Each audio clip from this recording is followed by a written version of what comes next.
अस्सलाम वालेकुम, जावेद पब्लिशर्स में खुश आमदीद। इस वीडियो में हम किड्स फूल और कलियाँ ग्रेड 5+ के एराब के सबक के बारे में मज़ीद जानेंगे। तो हम चलते हैं सबक की तरफ और हमारा अगला एराब है हमज़ा।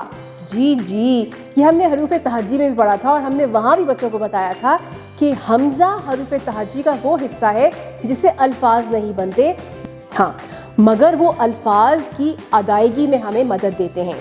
हमज़ा हम कहाँ लगाते हैं? हमज़ा हम वहाँ लगाते हैं जहाँ हमने दो आवाज़ों को मिलाना हो, वहाँ लगता है हमज़ा। मिसाल के तौर पे नून ज़बर ना, या मिसाल के तौर पे नून अलिफ ना, हमज़ा छोटी ये ई, ना ई, जी, यानी यहाँ पे हमज़ा की आवाज़ भी आ रही है और छोटी ये की भी आवाज़ आ रही है।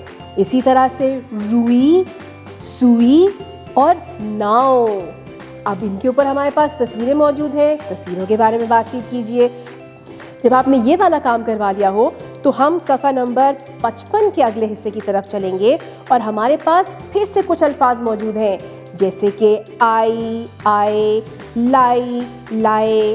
अब यहाँ पे एक चीज़ देखिए आपने, बहुत मज़ेदार सी बात है, हमारे पास जितने अल्फाज मौजूद हैं जो हमज़ा के साथ हैं वो या तो छोटी ये के साथ है या बड़ी ये के साथ, जिसका मतलब ये कि आप बच्चों को पहचान करवा सकती हैं कि हमज़ा ये के साथ आता है, चाहे वो बड़ी ये हो, छोटी ये हो या नुक्ते वाली हो।